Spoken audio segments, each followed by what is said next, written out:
All right. So what I wanted to talk about is the Exorcist TV show. Okay. And maybe Craig came up with the idea of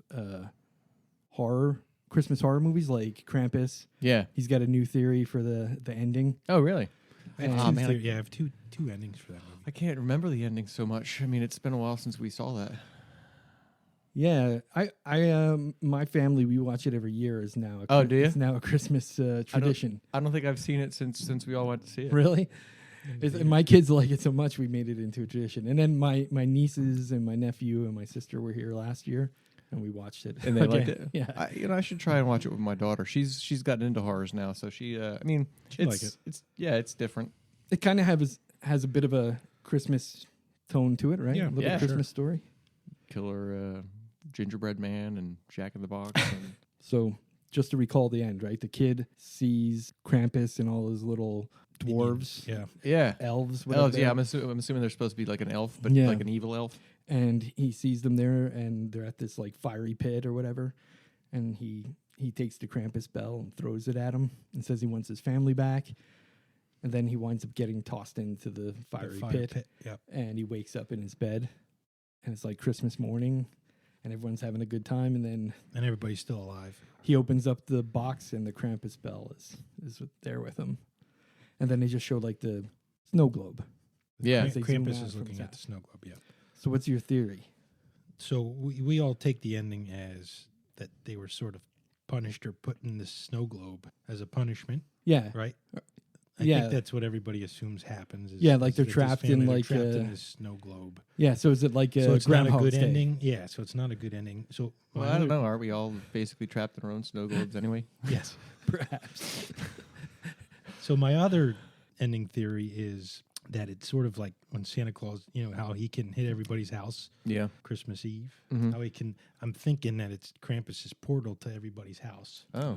And so he's sort of he's the shadow of St. Nicholas. Oh, so that's how he gets into. So that's a portal. I'm thinking all these snow globes. He has a snow globe for every. So he did give the whole family back, and they're all okay. Yes. So that's my other theory, right? So it's more of a happier ending, I guess. Yeah, that might be the case. I never thought of it that way. I kind of thought it was like a punishment, but you might be right. But it could make sense because all the snow globes are. Yeah, but because they always said the grandmother said they always leave one person behind to tell. Yes. With the Krampus bell to tell the tale or whatever.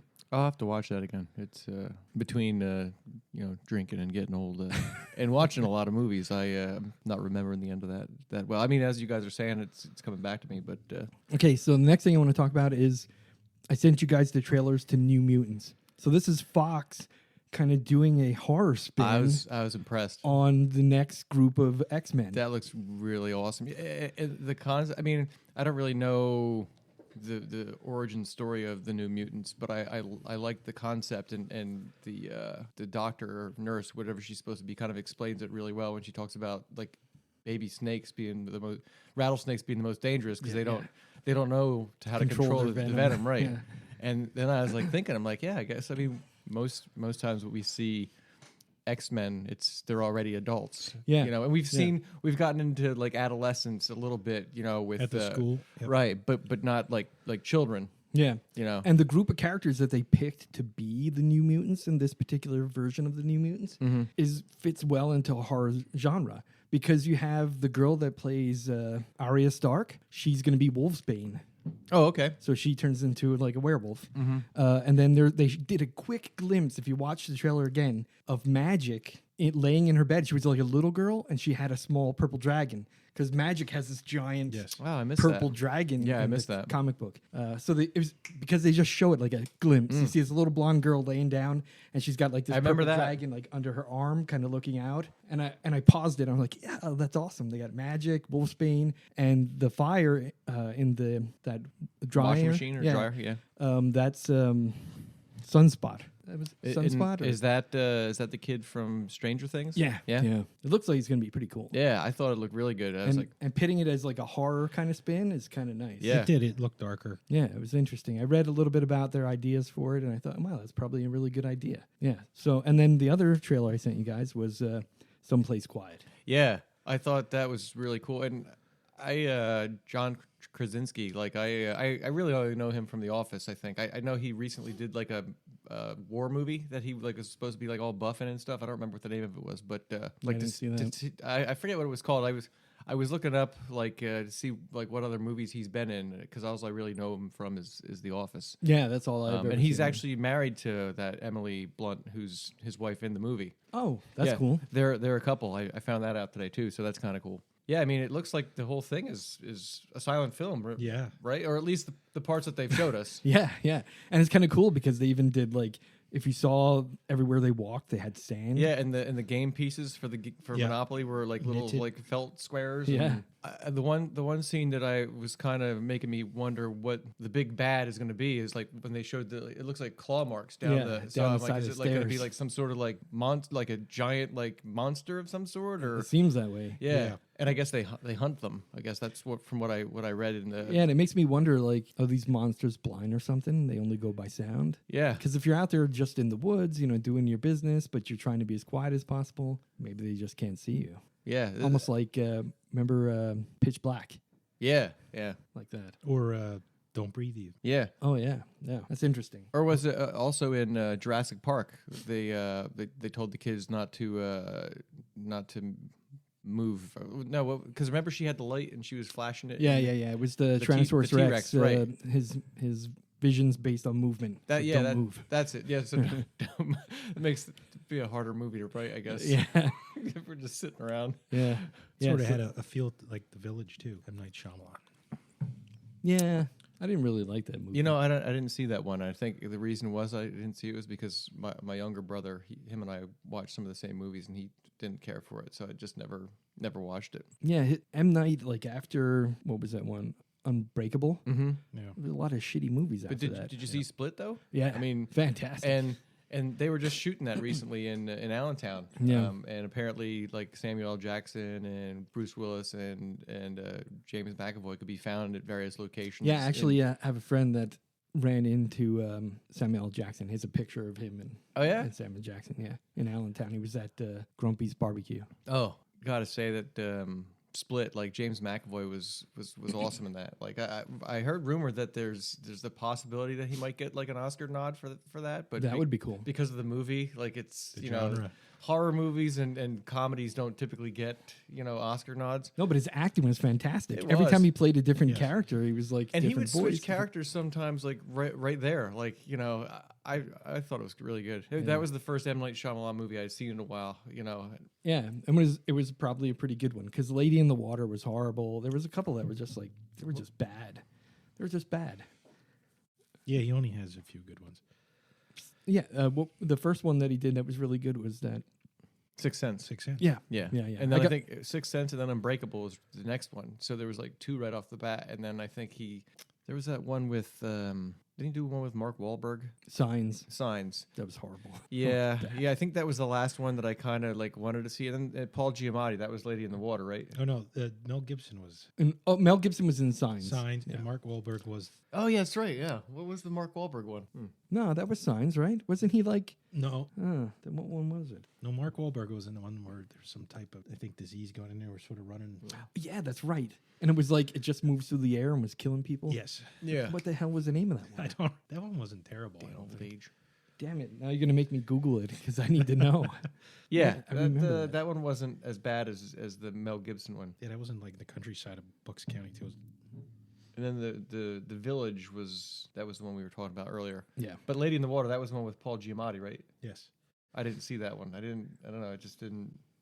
Yeah. No, I don't think I had any interest in The Happening. The Happening. That one was bad. I didn't like that one. It was really weird. The Village, Signs, The Happening, Sixth Sense, Unbreakable, Split, Lady in the Water. The Last Airbender was horrendously bad. I didn't see that. Oh my I god. didn't see that. So the sequel, I guess. The Visit was good though. Did I see that one?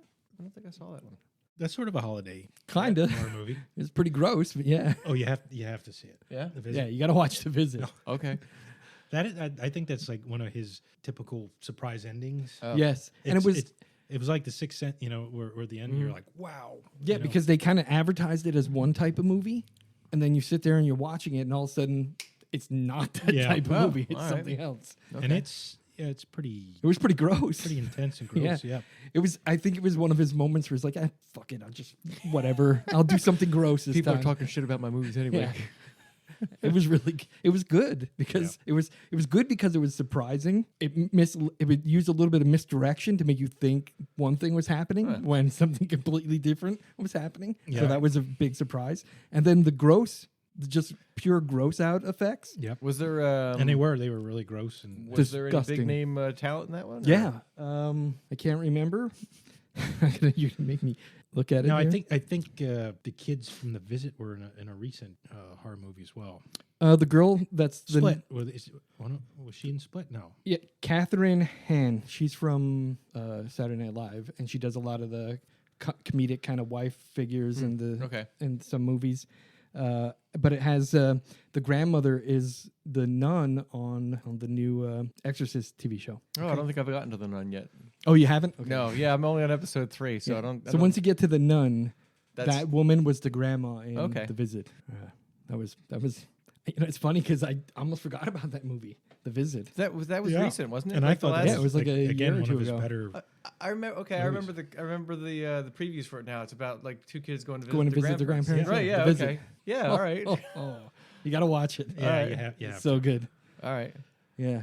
Wow, I almost forgot about that. It takes place in the winter, so like I said, that was his. Sort of take it as a holiday horror movie. Yeah. Yeah, and I think when I went to see it, I didn't remember that it was an M. Night movie. Mm-hmm. I thought it was just going to be some sort of like. So it was supposed to be like a horror movie, but the way that you felt it was going to be about was completely different once we were there. I remember like near the middle of the movie going, what the holy crap? It was good. Now, The Exorcist. Yeah, speaking of the nun and The Exorcist. Season 1. That was a great segue. Nun, grandma to nun. Yeah. And there's another nun I think we want to talk about. So it's on Fox, right? It's originally on Fox, and they just started season 2, I think, like last month. Yep. Yeah. So it's on Fox. Apparently, after the first season, there was rumor it was going to get canceled, but then Fox turned around and decided they were going to renew it for a second season. From what I read, that's awesome because as far as I can tell, it's fantastic. I'm about halfway through it, and it's really good. I really like the first season so far. I go on Bloody Disgusting sometimes to read about horror, and the guy who did the review of it did a secondary review apparently, and he apologized for his first review because he panned it when he first watched it, but I guess as the episodes went on, he started digging it. Nice. I really liked it after the first episode. Again, you're watching a horror on TV, so you're not really expecting all that much. But I got to tell you, I was sitting there watching it, feeling that eerie vibe you get when you. Yes. I still, when I watch The Exorcist, as an atheist, you kind of whatever, but it still grabs you. It does. Yeah, and I think I didn't give it a chance because of the bad reviews too. Yeah, and like I said, when I watched the first episode, I was hooked and I was impressed. Yeah, with the acting and the cinematography and I didn't even know it existed until you said it. I was like, yeah, I read the reviews on Bloody Disgusting, but they had a good review of it too on Arrow to the Head. Mm-hmm. That's another horror website I read. Yeah, I've never seen that one. I'll have to you got to check that one out. It's so Bloody Disgusting, Arrow to the Head gave it a good review, and then I thought I'm going to watch it. Yeah, when you said it, I'm like, is that like straight to Netflix or but it's a Fox and it kind of makes an interesting twist around episode 5. Actually, episode 4 was pretty intense too, because once you get to episode 3 and you see that gory ending, right? It just kind of jumps from there. It goes totally crazy from there. Yeah, well, and then the character development becomes very deep at that point. I thought they did a really good job of kind of getting you to. Other than the father, who the very first episode, they really played up his brain disorder, but then in the second episode, he was sitting there playing Jenga and remembering stuff, and then episode 3 on the train, So I forget. Did they kind of talk about what his they didn't in episode 1, and I was trying to remember if they did in 2 or not, but I don't think they did. Because you assume maybe Alzheimer's, but. Yeah, or dementia or something, because the girl called him a potato. Yeah, right. I like that. That was pretty cool when Father Tomas, the guy, and this is I think priests in general, they always try to tell some story to make a point about whatever it is you're doing at the time. Yes. And he was telling that story about reading the last rites to the woman who was in the coma, and she came out of it and was all she remembered conversations that were being had around her while he was out, and he said, "Never put your hands in his face again." I was like, "Whoa, guy seems all so happy-go-lucky," and all of a sudden he just basically puts her in her place. Like, that was nice. And then I think, was it the first episode or the second episode when Priest was there, and as he was leaving, that's when the dad started talking to him. That was the first episode. Yeah. At the end. He's like, "What?" Yeah. And then he repeats. He said, "Thanks for coming." He tells him what train stop it's off of or whatever. Yeah, and he's like, what are you talking about? Yeah, to find the priest that he's dreaming about. That was so really good. that I liked too how because it was the first episode and you don't really know anything about any of them, and so when you're first watching it, I thought the two of them knew each other. I didn't realize it was a dream that he was having, or that he was actually in the other guy's situation. But yeah. Something that happened 18 months ago, I think he said in the episode. Yeah. And they kind of gave a little background of both of the priests, which was kind of nice. Yeah. So you kind of felt like, all right, you understand kind of where they're coming from. Yeah. And the fact that, what was it, episode 2, or it might have been 3, when he was at that wealthy person's house talking about, when he left, when he was born in Chicago, went to Mexico, and then came back to Chicago. And yeah, no, that was in episode 1. Yeah, okay. Yeah, he was telling when he comes back, he goes over the first time to visit the daughter that Gina Davis's character thinks is possessed. Yeah. And then he just talks to her for a little bit, and then he leaves, and there's some other stuff that happens. But then he comes back after he has that second dream and meets with Father. What the hell is this? What was the other guy's name? Father Marcus. Father Marcus is the Exorcist. And after he has that conversation with him, he shows back up at their house. And they're sitting there drinking, it looks like whiskey or something like that. And that's where he tells her that story. That's right. Yeah. And that's where you first get that there's shit going on upstairs. And I'll tell you what, man, that scene, I was sitting there oh shit, that rat's just bouncing around. Right. And then the lights come on. Oh, she just killed that rat with the book. And he didn't say anything. He was just nice. Yeah. Because he was panicking. He was trying to get back down the steps, and then the lights come on. He's like, yeah, and Gina Davis just happens to show up after all that stuff happens. She just shows up there. "What are you doing up here?" Yeah. That was creepy. That really was creepy. And up until that moment, they're leading you to believe it's the other daughter that's the one with the... yeah, that was a nice twist. Yeah. Yeah. I got to tell you, like I said, I went and took some notes and stuff because I wanted to see the actors and see if they were in any other horrors and stuff like that. And both those girls are kind of cute. I couldn't tell if Casey, the one who we find out and end up finding out is the one with the issue, whether she was supposed to be in high school or college, but I think it was college. But as I was sitting there, it was college. As I was sitting there, kind of checking her out, I'm like, I don't want to be like all Roy Moore and stuff. She's only 15 years old. So I went online, and it's kind of weird. Like when you find her that Internet Movie Database, they don't really give an age for her.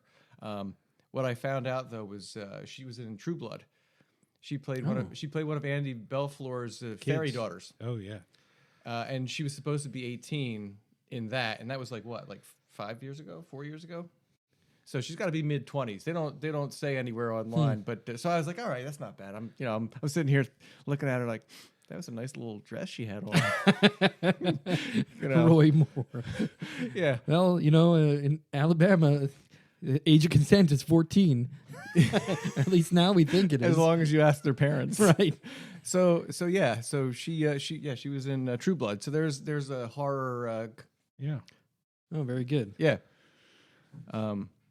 Well, I don't know, it was kind of cool. Like I liked that she's kind of playing this tomboyish kind of, but then, and this is kind of I think there's some metaphors and stuff going on because she's like a teenage girl who's, and you see this later in a couple of the next couple episodes when that guy starts telling her about all the different things that I was like.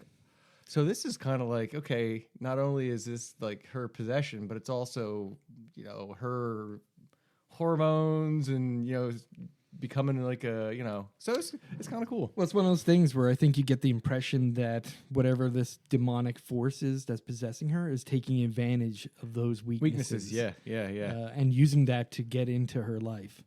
So that was very impressive, especially the part where the guy sits down next to her and she lays her head on his shoulder, and then the mom's looking out the window and there's no dude there. So you know that whatever's going on there. Well, yeah, at first that was the weird thing too. Like the first time I think we see that dude is at her lacrosse game.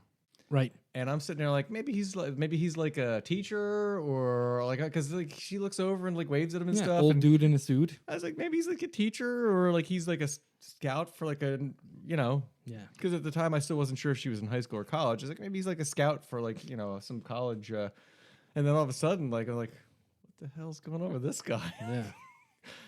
Yeah, it was. So one of the things I found out too, because I was trying to, like, when you go on to, the Internet Movie Database, that guy, like, which is weird, like, you think he's like a main character, but like they got his bio like 20 people down, like. Yeah, it's funny because he is kind of a main character. He shows up in almost every episode up to where I've seen now episode 7. Yeah. So he's and the other thing that they like I was trying to figure out, like, because you don't really ever find out like his name. They have him as the salesman. That's what he's.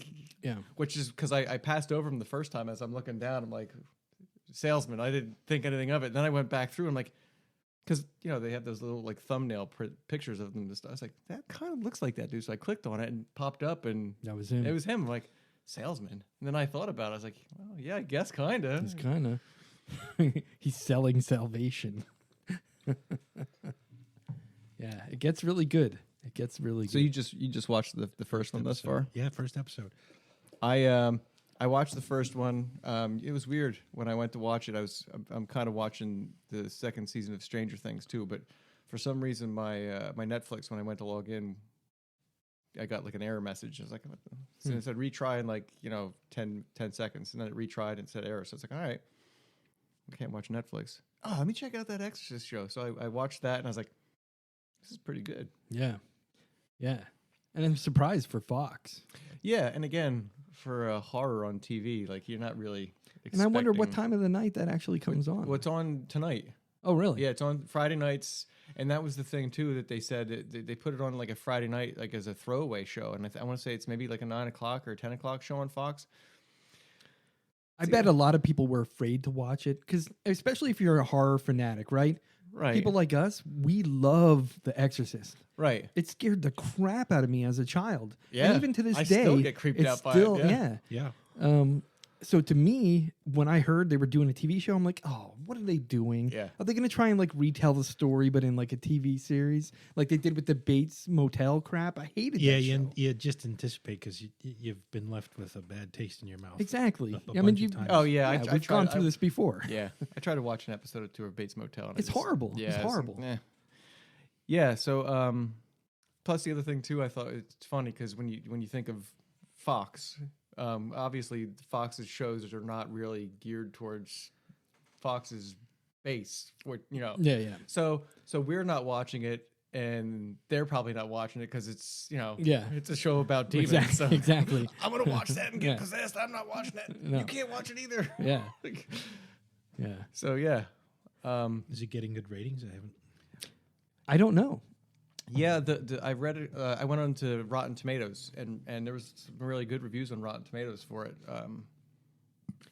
So I wonder if they're going to keep the show going because, like you said, I really thought I was impressed with season 1 so far, and I thought, man, I wonder if they were going to cancel it. And then I saw that season 2 is already live right now, so that's good.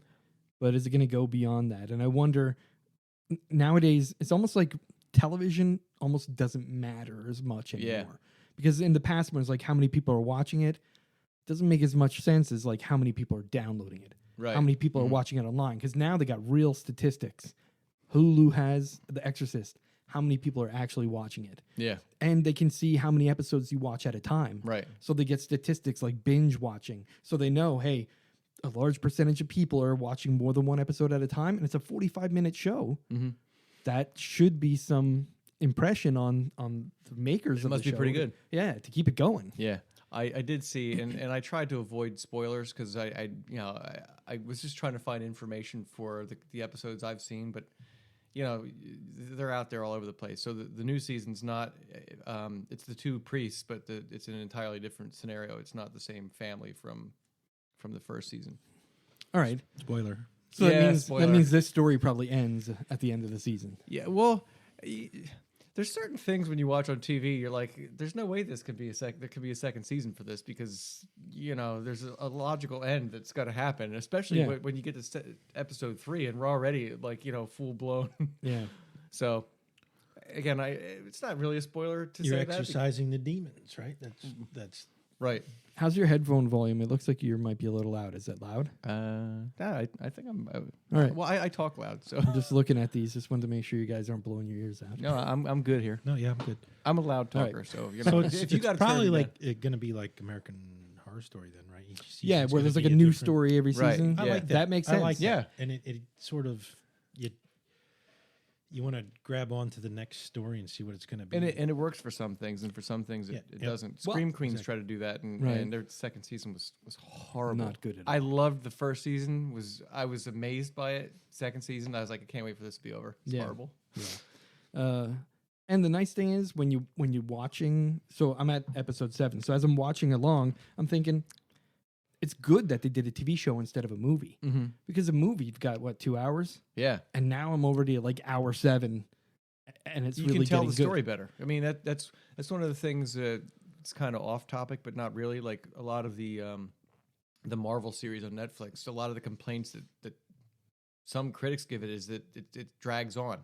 I'm like, well, yeah, but you're getting character development, you're getting story, like You're getting stuff you're not going to get in a 2 I hour hate going movie. to a 2 hour movie, and there's certain movies you don't really care. Like if someone Yep. dies, like so what? I didn't really know that person anyway. You get invested in characters, Yeah. and that's a great thing about a story, and that's what I like with Netflix is taking chances with stuff. And again, Fox. This is a Fox show, but yeah, you're right.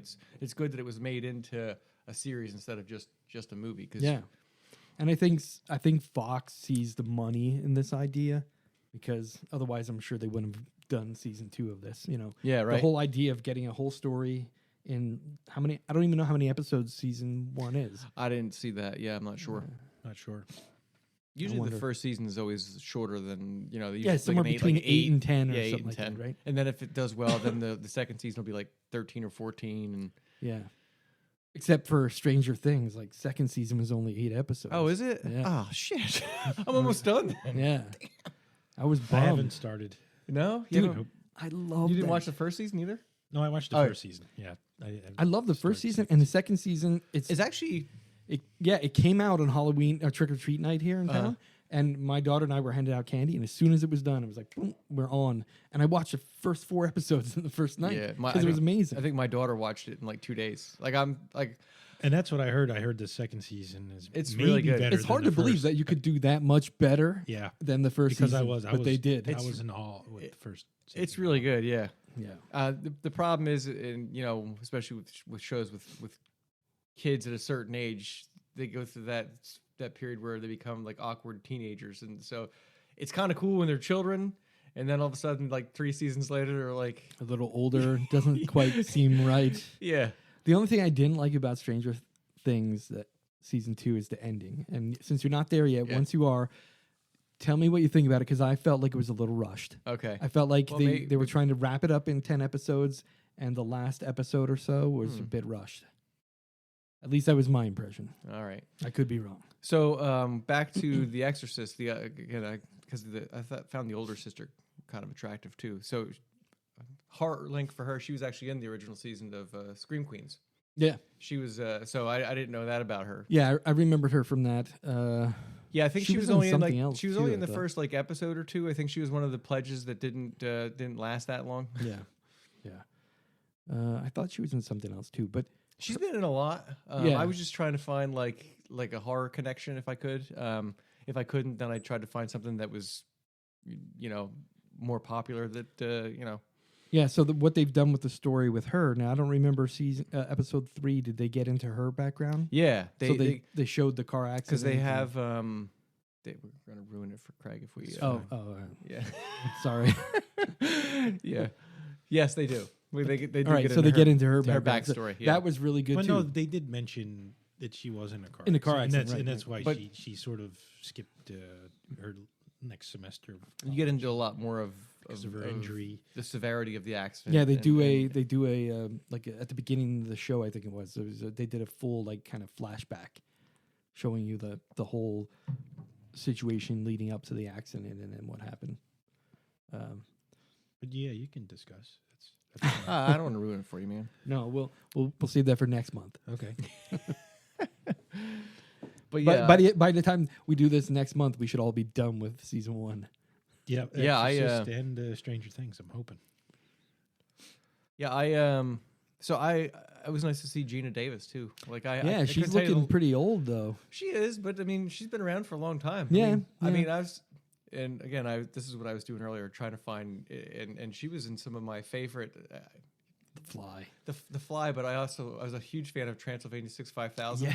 Yes, loved that, That's and awesome. Beetlejuice Yep. was. Beetlejuice. I mean, those aren't horrors per se, but they kind of are. You Yeah, know, yeah, like, yeah. So she's been in some classic And horror. is the father from Ferris Bueller, correct? Yep. Cameron. Yeah, Cameron. yeah, Cameron yeah. from Ferris Bueller. Yeah. But Gina Davis, yeah, Transylvania 65000. That is such a great movie. It's like a good horror comedy B movie type. It wasn't. thing. They had what's his name in Goldblum. Jeff Goldblum and Ed Begley and Michael Richards. Yeah, Michael Richards. That's right. His role in that was Hilarious. Was my favorite part of that movie, I think.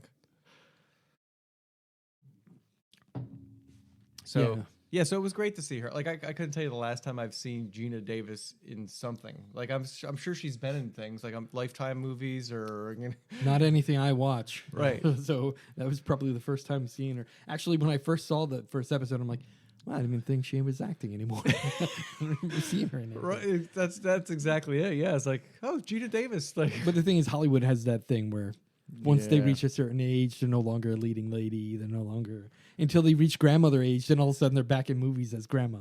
if Harvey's not willing to throw him on his couch, then they're not worth putting in anything. Right. Sorry. Oh my God. Sorry, was that? I think whatever the target audience may be, I think that's acceptable. Acceptable humor. Yeah. So But no, I was happy to see Gina Davis and The Exorcist. Like I said, at least they gave it some thought. yep. And did you?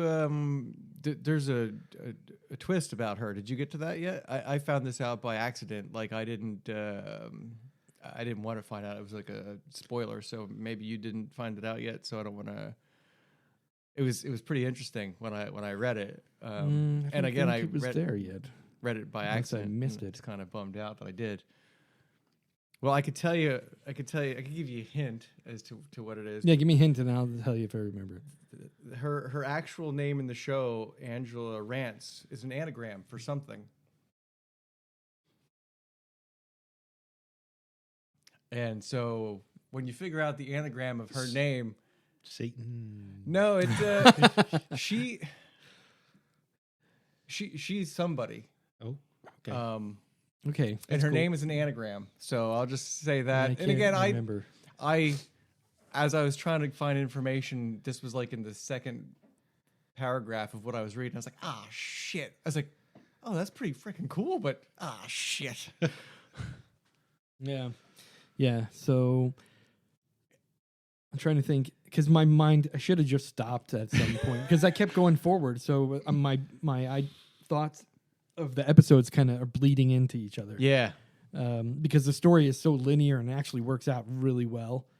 Like the scenes with the nuns. So yeah, the first one basically ends after that attic scene.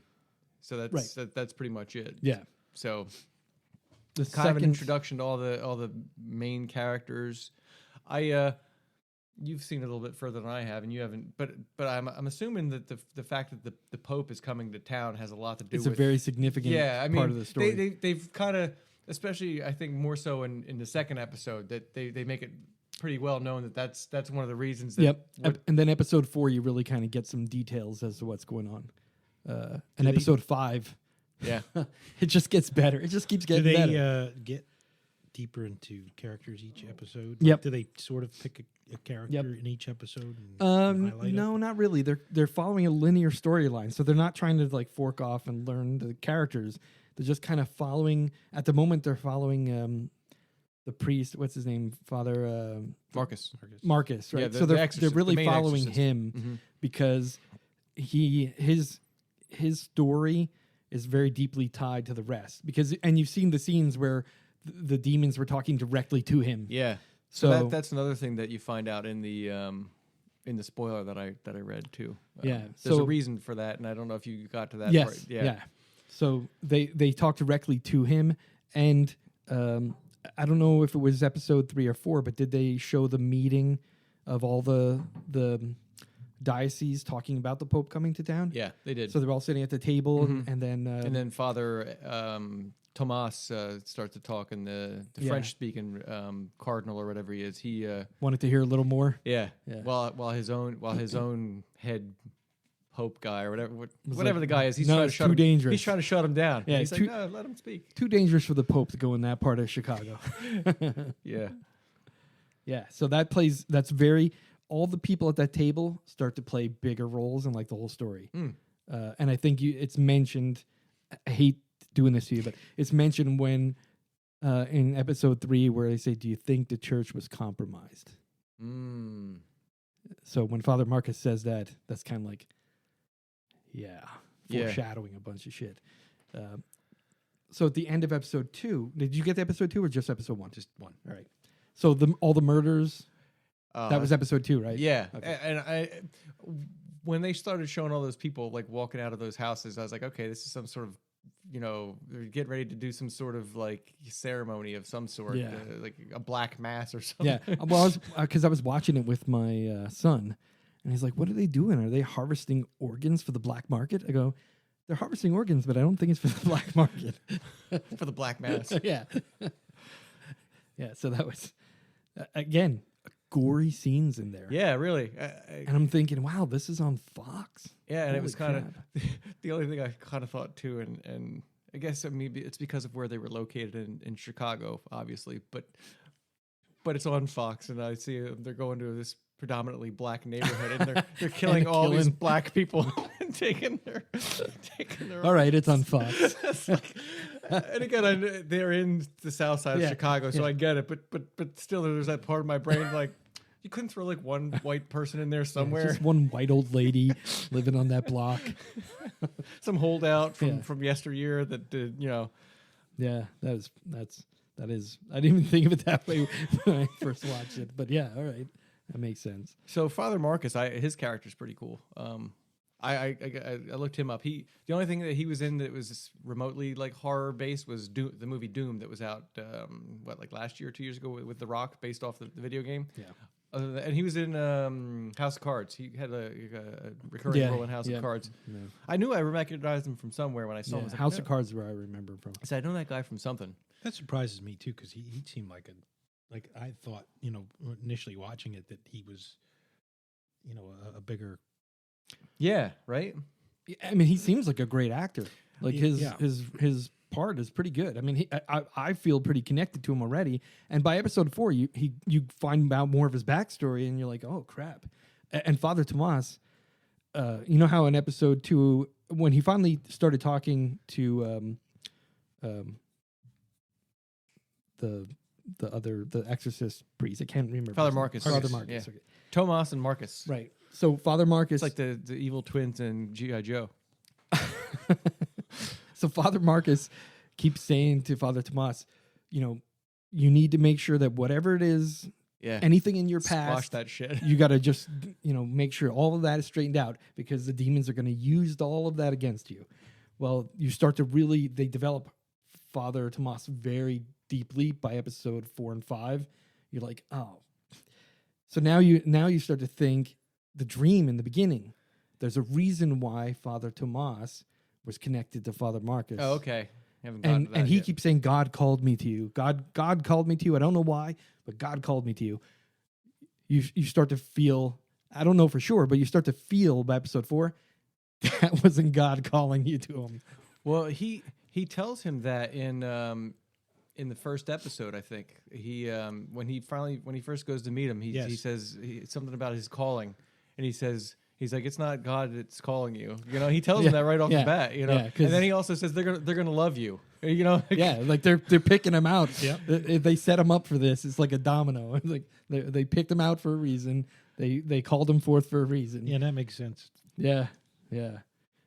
And then also with once you get to know when he goes to the convent in episode 4, so that'll be well. That was one of the things that because I watched that episode twice. Once just to watch it, and then since I knew we were having this conversation, I watched it again just to get a little bit more in depth. And one of the things that I thought was interesting, and it kind of led me to when you said, "Do you think the church was compromised?"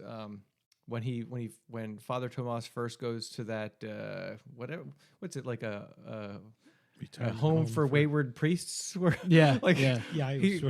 he walks there and there's that blind guy sitting there, you know, and he sees him coming and he's talking to him like, you know, he knows all this stuff about him, and then as he walks away, he takes off his glasses and his one eye kind of does like a double.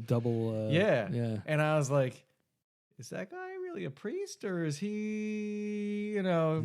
Yeah. So yeah, you start to see a whole bunch of that. So you see how everyone you figure out who all the bad guys are, which is kind of a cool, you know, way to go too, because, you know, think about the movie. You had the priests who were the good guys, and then you had the demon who was the bad guy, and then there was the people. Yeah. Now you got some stuff like some shady shit going on. You're not sure who's good guys and who's bad guys, and because they have the storyline of the Pope is coming to town, you know, and all of a sudden there's the diocese of Chicago is there, and then they have these foreign cardinals coming into town, and you start to see all these connections, and now it's like a giant opera now, because now you have this whole Catholic Church against this league of demons. Yeah, and that was one of the things I was thinking of too, and I don't know why, because when I was sitting there watching all those different, like, you know, how often do those dudes actually get together? Like probably not very often. Here I'm thinking like a Wedding Crashers type thing, where, you know, they just show up at random weddings. Like, nobody knows that they don't belong there. So how do we know that, you know, somebody who knows that this is going on just doesn't slap on, you know, the proper clothes and little like hat and shows up and is like, yeah, I'm Father such and such from Brazil, you know, like, oh yeah, I remember meeting him at the last. They're like, yeah, because nobody wants to admit that they have no idea who this dude is. Like, yep. And then we saw Father Marcus go to the church and try and plead for a exorcism. Oh yeah. Was that in the second one, or was that that was in the third? Oh, it was in the third one. Damn it! Hey, the syllabus said that this was only supposed to be about the first episode. And you know what? I'm sorry I went over that. You know, but I get where you're coming from though, because Yeah, I got addicted to it. I did too. I watched the first one. And it was late, and I wanted to keep watching it. I watched the first one, and then I watched the second one, and then last night I'm like, I want to watch more. So I put the third, then it went to the fourth, then it was the fifth, and I'm like, all right, I gotta go to bed. Yeah, I can't keep watching this. See, I don't binge watch a lot of stuff, especially if it's like 45-minute programs. If it's like a half an hour, sometimes I'll like throw a couple on. But but I got I mean, like, after I get to the second one, I'm like, it's early tonight. I'll watch the third one, and then I'll stop. Then I'll stop. Or like Mr. Pickles, they're only 15 minutes each. Yeah, you can watch like the whole season. Yeah. You know, it's kind of funny that show, like, it took me, because Maya and I watched that together, and it really took us like the first like 2 episodes, I think, to adapt to how, like, it's almost like a strobe light with like you know, like it's just so fast. It's very chaotic. It is, and like I was sitting there like almost like nauseous. Like, right. I think it took me a while too, because to me, I complain to my kids that all the TV shows and everything is like this now. It's built for people with short attention spans that need a constant change of direction. Otherwise, they won't pay attention. And that's what Mr. Pickles is like. It's like nonstop chaos and motion on the screen and switching between shit, and the mom and the dad and the grandfather is like, what the fuck? And that creepy old lady that goes around selling like garbage. The crack whore that's selling shit. Selling garbage. And the mom that falls for it. And the weirdest thing about that show is, and we just like totally like went from, but Mr. Pickles is actually like he doesn't ever kill anybody that doesn't deserve killing. Like he kills bad people. Yeah. You know, he torments Grandpa for some reason, but his grandpa's a dick. He's trying to call him out. We could find out that Grandpa's actually Roy Moore. You know, and that's why he's Well, spoiler alert, I watched the whole season already. Other than the fact that he's always sticking his nose in the mom's crotch and like in her breasts and like like I mean dogs do that, but like this is like this is very graphic. Have you watched any more than that when we watched that one night here? Nope. No, it's different. Mr. Pickles. Yeah. Good dog. Yeah. Well, that one episode, I think I put on Facebook that the music was this crazy death metal band, and I'm listening, and I'm like, holy shit, that's Cannabis Corpse. Is it really? Yeah. And then I looked it up, and Cannabis Corpse said they did 3 songs for that cartoon. 3? I'm like, holy shit, that's awesome. Cannabis Corpse. Yeah. And Mr. Pickles. That's funny. Right? I wonder if that show got renewed for a second season. I think it did. Did it really? Yeah. Well, I mean, it's Adult Swim, And it's 15 minutes long. Like Adult Swim, that was their old format, 15 minutes. Yeah. Yeah, and that kind of, hey, you know what? That falls into the horror genre too. It does. Because it's pretty damn gory. It is. A dog from hell. Yeah. It just blows my mind, that cartoon. Yeah. Actually, I had a date here one night. I'm like, you got to see this. And she was like, what the what is She's like, this? hey, I gotta go now. Yeah, I think it's time to go. And it's funny too because Maya and I try to find like just weird cartoons to watch together, and apparently she had been scrolling by and saw it. She didn't like watch it at all. She just read the synopsis of it. She's like, Dad, we should check out Mr. Pickles. I'm like, what's Mr. Pickles? She's like, I don't know. It's about some devil dog or something. All right. Let's check it out. I love the show icon. It's that pentagram. It says "Good Boy." Well, yeah. So we watched the first episode, and both of us are sitting there like looking at each other like Some crazy she's ass like, show. I feel kind of nauseous. I'm like, yeah, me too. She's like, should we watch a second episode? I'm like, why not? Why not? Let's see how sick we can get. But by the third episode, I think you just got to kind of your brain numb to adapts it. to the random chaoticness of it. Yeah. Now, is there any other? I think I put in the notes that at the top there, we're saying some things we should think about talking about. So, for next month, I want you guys to watch, if you haven't, 1922, the Stephen King movie that's on Netflix. Okay. Speaking of Netflix, did you watch Gerald's Game? Not yet. I just watched that last week. That was How was it? So That was maybe really let's good. put That Gerald's book- Game, because I have Gerald's Game, on my to watch. yeah, it was good. Yeah, I have it on my to watch list, but I read the book Uh-huh. in high school, Mm-hmm. and it was pretty freaking graphic. It's And when I saw that it was coming out as a movie, I'm like, are they going to Plus, really? I like the make girl that into a plays movie? the Carla Giaquano. She was the daughter and son-in-law, and then Yeah, she was okay. also in Spin City. I think she was like. Anyway, I like her, and she plays the wife, so she's basically the star of the movie. It was good. I liked it. I watched that like a couple Saturday nights ago. I was gonna watch college football. It was a crappy game, and I was like, oh, I remember passing by Gerald's Game. Yeah, so maybe we'll do that next month. Gerald's Game, 1922, which I don't know if you know this. Stephen King signed a contract with Netflix. Oh no, So they're going to be doing, I think they said 8 really? books of his. Now are they into just going to do Stephen King, or will they bring some Richard Bachman in too? just Stephen King. Because I really liked. He had like Richard Bachman had like a book of short stories. Yep. And there was some really good ones The in that. Body was my favorite because that's the one they made into Stand By Me. Yeah, But and I think the Long Walk was kind of cool too. Yeah. And like as I'm watching the Hunger Games movies, I'm like thinking like it's just kind of like the Long Walk, you know? Like they Yeah. take all these poor kids, and Yeah. one of them's got a chance to like win all kinds of like stuff, and everybody Yeah. else just dies. Yeah. Don't stop walking. Yeah. 1922 was a surprise for me. I liked it. Yeah? Yeah, it was really good. Really? What's the premise of that? Can you give? It's 1922. I mean, the trailer basically shows it's 1922. Uh-huh. It's a family living on a farm, Okay. and the wife says, I want to move to the city. And the husband does not want to move. And it goes from there. All right. So That's good. That's a good teaser. Yeah, it's not really an over-the-top horror movie. It's more of I think of it more as, it's kind of, there's some pretty gory scenes in it, but it's mostly a suspenseful thriller. See, I like those. I like jump scares sometimes, but I like a more of a slow burn. You know, This is a slow burn, but there's a couple scenes that made me cringe and almost close my eyes because it was a little much to handle. Okay. But I think you'll like it. And Cemetery, they're remaking. Speaking, of, yeah, they are. On Yeah, I'm Stephen looking King's forward to that. topic. Me and my high school friends would get together every so many months and watch the original. Like just like stay up all night and eat like shitty food and watch the original. Well, here's the thing about the original that I always talk to, because my sister is a really big Stephen King fan. She has every book he ever wrote. Mm-hmm. She's got this bookshelf, just Stephen King and Richard Bachman books. Mm-hmm. And we get into this argument because she has, and I think this happens to all of us, you get nostalgia about a movie. Mm-hmm. And I'll use an example. It, right? When The it was original. on TV series, Yeah. there was such nostalgia about how great it was as a kid watching it.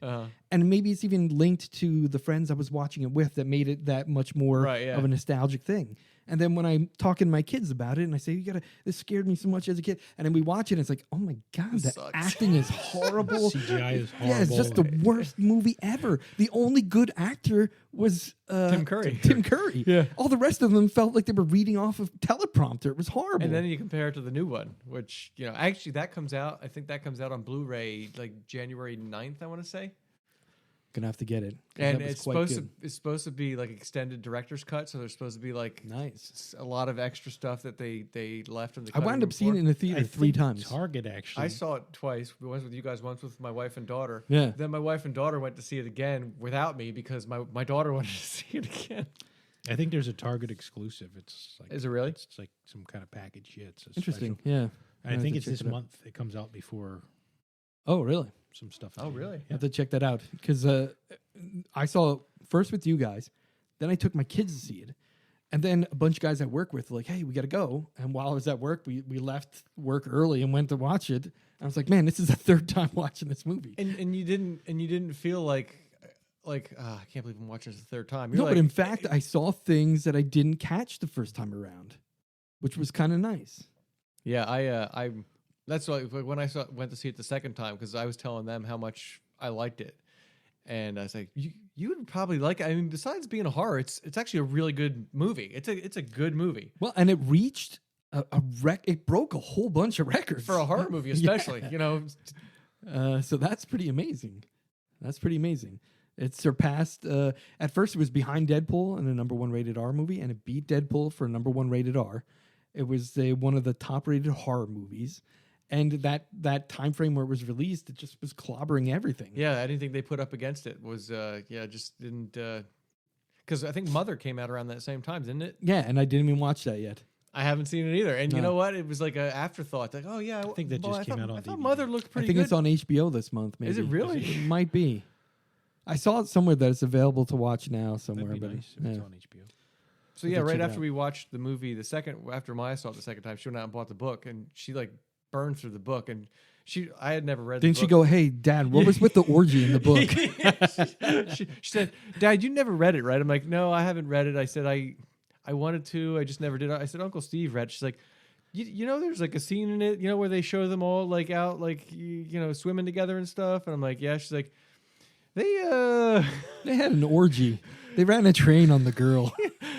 I was like, "Yeah, I had heard about that." Yeah, it's bad. Not only that, the ending was really freaking weird. The book was really weird. Well, and that's the thing. That's why I told her too, because I told her, and I didn't realize when the new movie came out that it was only the first half. So I was like, yeah, at some point there's going to be a stupid giant spider, and so when we went to see the movie, I was like, oh, this is the first half. So she's reading the book, and I was like, yeah. I said, one bad thing about Stephen King is that you're like 95% of the book is awesome, and then you get to like the final chapter or two, and he doesn't know how to finish. Yeah, his conclusions are terrible, and you'll see that in this book. There's a tortoise, and she comes and she's like, "Dad, you're right. The end of the book was dumb. Yeah, it was so good through most of the book, and then you get to the end, you're like, what? Same with The Stand. Like I loved The Stand, and like the last like 2 chapters, I'm just like, yep, same thing. And they're making that into Netflix here. Are they really? Yeah, Netflix movie. The made for TV one was kind of shitty. horrible. Other than they had what's his name, the guy who played Lowell on Coach. He was Tom Cullen. It was kind of funny to see him playing Tom Cullen. Moon. That spells Tom Cullen. And they also did. There was the 2 that he did at the same time, Regulators and Desperation. And Desperation they did made for TV too. And I that was an awesome book. Like I really liked that. And when I saw they were gonna do made for TV, I'm like, man, why are you doing made for TV? He did so many. He did Storm of the Century. There's a couple others that were just like Needful Things was one that went to actual big screen, and that was a good adaptation. I thought of and Misery was also Misery was really good. really good. Yeah, Needful Things. Needful Things. Yeah, I thought that was a really good adaptation of Max von Sydow. Yeah, like perfect. Like that's he sort was of the how perfect I bad pictured. guy. Yeah, he did great. And Ed Harris, I think, was Like the when I was reading the book, like that's sort of how I envisioned him to look. Yeah, kind of devilish looking, but Tall but human. You know. Yeah. That was a good casting for that part. And I don't know if you guys ever watch the Hulu series that he did? What is it? That 1963 or whatever, it was 2263 or whatever, the day that Kennedy got shot. They made a series of that, and it was really cool because it had linkings to Pennywise and a couple other things were in it. Yeah, that were kind of cool. But you should watch that too. Okay. The other one I remember that was straight to TV was Langoliers. Oh, that was really bad. The special effects were horrible. Yeah. Those things, they didn't even look cartoonish. It was really bad. Yeah. They did too. I read Nightmares and Dreamscapes, those short stories. Yeah, they did a night flyer. There were some good ones in on there. television, and I can't remember. Did they? If it was. Well, I remember Graveyard Shift. They made that into and the Dead Zone. Yeah, the Dead Zone. That was an actual movie. I think that wasn't TV. That was Christopher Walken. Yeah, it was really I liked it. They made the TV series, which was but the Christopher Walken movie was pretty good.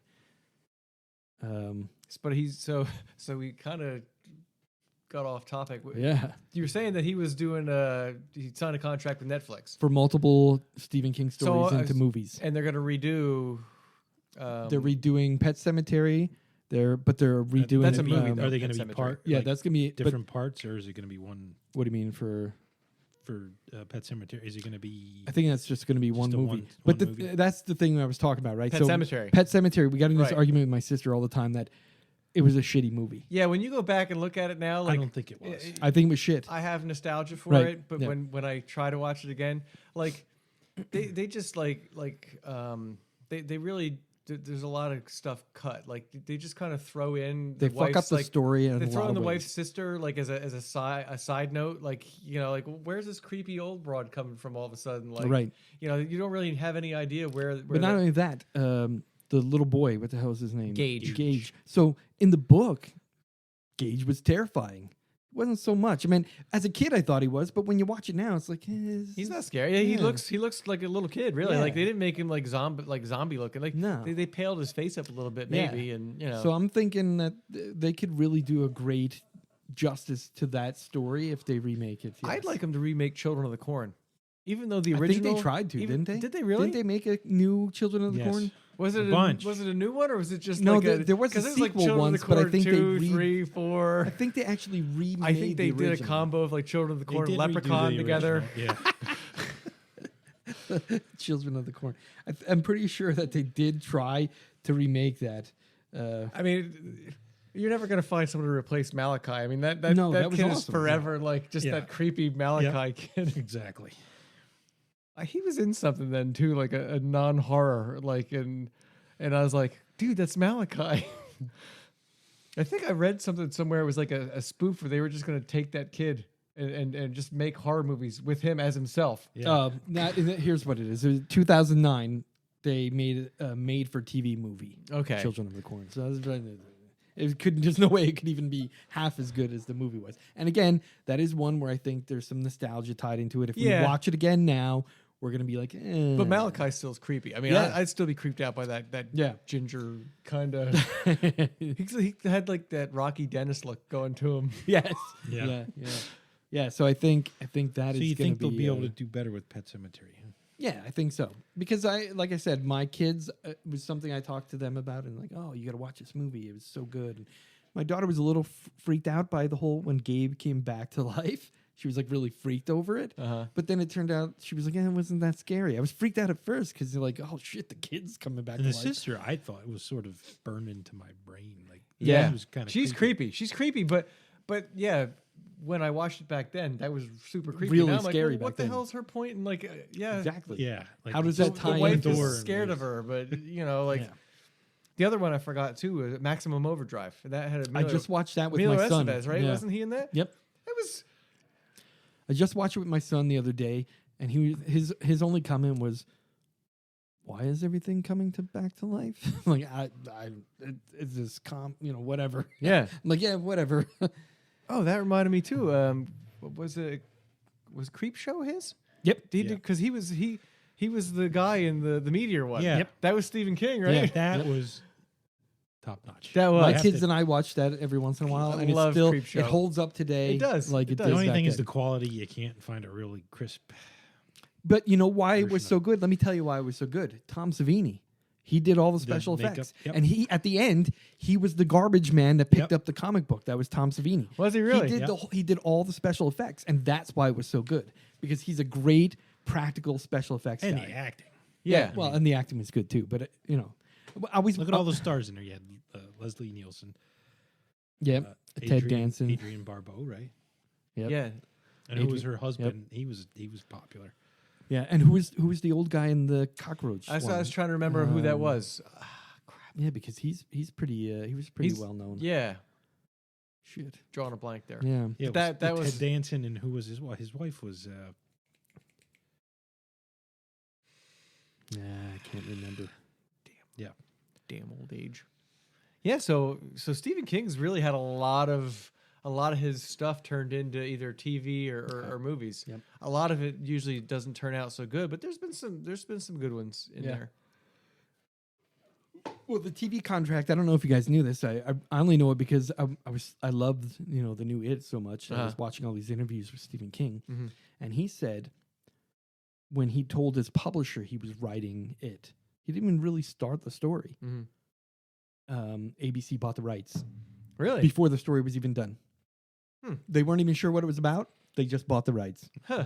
As soon as it's done, we're making a TV miniseries out of it. And he was like, okay. All right then. Huh. Yeah, he said that. And if you look at it, all those old episodes, Langoliers, Storm of the Century, all that shit was all ABC. He had a contract with them. Yeah. Every you're time right. a story was coming out, they wanted the rights to The Shining. They redid The Shining, and that was and it was awesome. yeah, Everyone goes me. It was I bullshit. I liked it. I thought Didn't it was USA good. pick It up was a creepy. few of his Yeah. movies too? Yeah, I thought they they did. made may it. have been a It was failure. actually creepier Well, than the People movie were like, was. "Oh, it's weird at the end." I'm like, "Listen, that was the book. Right? Yeah. They were so true to the book. It was awesome." But the Shining budget movie that we wasn't there. love, the Shining movie Jack that Nicholson we basically love, made that his vehicle. Well, it was really that became a Stanley Kubrick movie. Right. It was Stanley Kubrick's story of alcoholism. Is basically what it was, and it totally just escaped the whole story. Stephen King was so pissed off. He wanted to sue them. He wanted to sue the picture company. He wanted to sue Stanley Kubrick. He was like, "You ruined my book." But it became like one of these massively successful movies because Stanley Kubrick did some crazy shit in it. There's a great documentary called Room 424 or is it 242? Whatever the room number was that Danny was told to stay out of that room. There's a documentary about it, and it covers the filming of the movie and little bits of story that Stanley Kubrick was trying to tell you in the movie. And then it kind of the documentary goes off the rails a little bit because it starts talking about the theory that Stanley Kubrick filmed the moon landing. It was fake, and that he was involved in that in some way. Huh. It got kind of weird, but it was a really cool documentary. They especially did like, they were like, did you ever try to take, Danny riding his trike around the hotel and trace the rooms as he's going through them? There's no way that he was going through all these rooms, because they tried to map it out and they were showing like none of it all connected. Huh. Like he was actually on 2 different floors riding around like that. But how did he get up and down the steps? Yeah. Like they didn't show it. So it was pretty crazy. That's It kinda was- cool. Yeah. It was pretty good documentary. It's worth watching. Speaking of documentaries, and it's not horror related, I'll be real quick about it. There's a new Netflix documentary. Did you see it on Jim Carrey shooting Man I on the watched Moon? it. Yeah. Was it good? Yeah, real good. I just saw it the other night, and I planned on watching it this weekend. I thought it looked like really interesting because he's kind of gotten a little out there, but I think it's Oh, That yeah. What guy's was that lost his mind, speech? dude. But has he lost his mind, or is he? The dude's lost his Is mind. he? Or is he Is pulling an he? Andy Is he Kaufman? pulling an Andy Kaufman? I don't know. He lost his mind. But yeah, I watched that documentary. Basically, It looked really good. he was suggesting that he was possessed by Andy Kaufman during the filming of that movie. Again, that could be just him.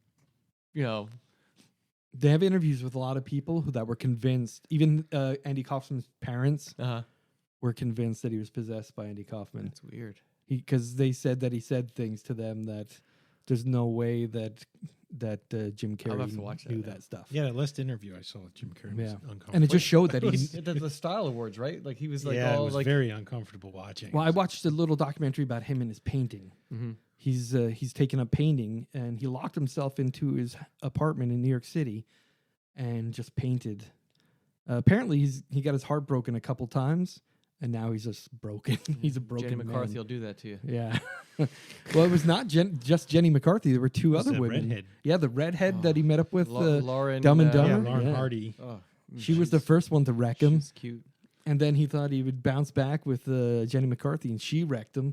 And then he started dating someone else, and she wrecked him. So he spent I think he said it was winter of like 2007 or 8, or he just locked himself in his New York City apartment and started painting. I just And- like to point out real quick that you said wrecked him like 5 or 6 times. Wrecked there. him. It wrecked him. Wrecked him. Nearly killed him. Yeah, so it's I saw those interviews. They were pretty good. Huh. But that documentary was pretty good. It was interesting. It was kind of long, and he's really a weird dude. Like, Well, Andy Kaufman was weird too, though. So I mean, yeah, but apparently they filmed.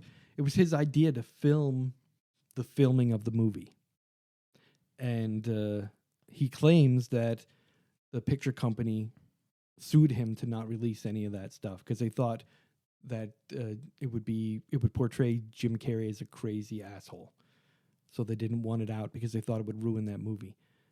so now it's like what, 20 I years was like, later. Yeah, 20 years later, and they said, "All right, fine." So they have to get him in some type of role like American Psycho or something now, right? Yeah, yeah. The dude, he looks like Grizzly Adams. Like he hasn't shaved in years. He's got this huge gray beard. He looks emaciated, like he hasn't eaten in months. Yeah.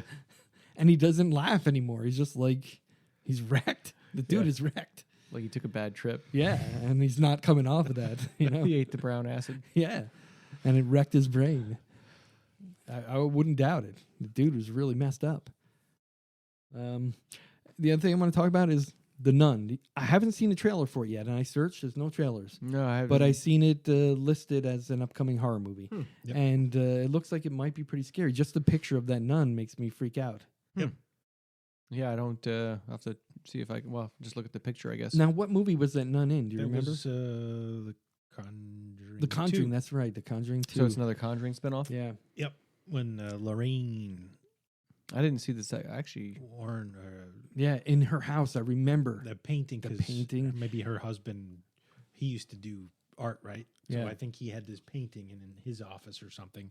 Looks like a demonic nun. Yeah, and it came to life. And then Yeah, I remember that scene because like the lights shut off, and then you just saw like an image, and then she started coming and forward. the I was like, painting. what the? There was a shadow. Yeah, That was like the coolest scene. The shadow, like the painting was here. You can't see this, right? yeah, and then the So shadow then the like moved shadow in of the front nun, of it.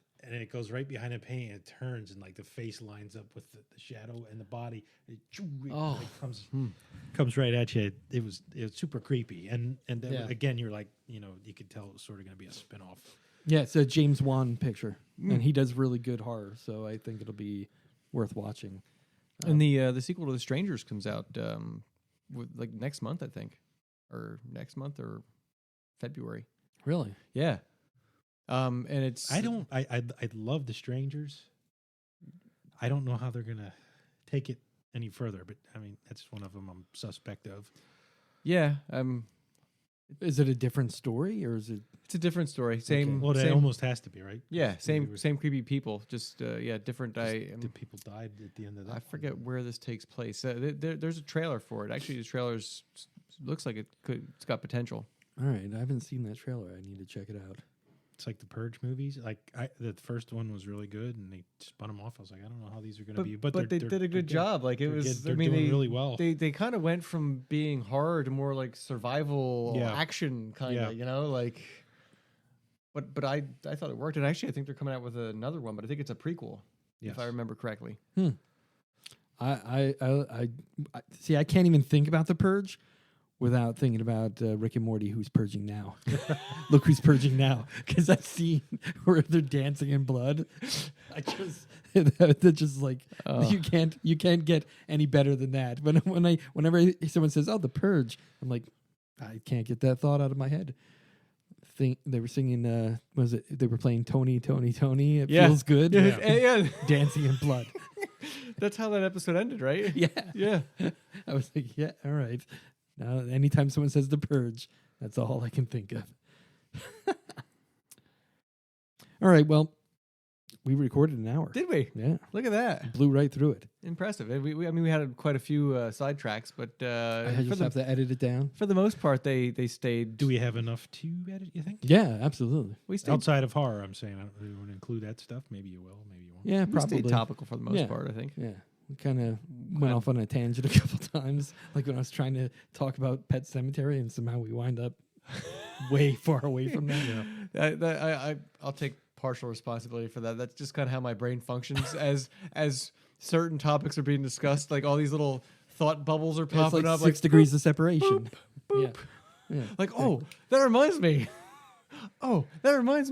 So for next month, it's going to be finish season 1 of The Exorcist, finish season 2 of Stranger Things, watch 1922. Maybe we should try to get together. Yeah, to watch 1922. Are you already watched watched somewhere and try to watch one of them? Or that sounds good. Or if not, for this one, since we've already got a list of things that you've already seen for February. Okay, we'll do like, since it's once a month, we'll do like somewhere in the middle there, just all get together and like we have been, but we just and then we'll keep our thoughts to ourselves. For that movie, and then that sounds like a plan. Well, maybe we'll do it like we'll watch the movie like the week before we do the podcast, and then that way it'll be fresh in our minds. We can talk about it. That works. Or if it gets to be to a point where we can't find a night to get together, we'll all just pick the same movie and watch it solo. That would be fine too. Yeah. Let's watch this one. Yeah. Sounds good. All right. Excellent.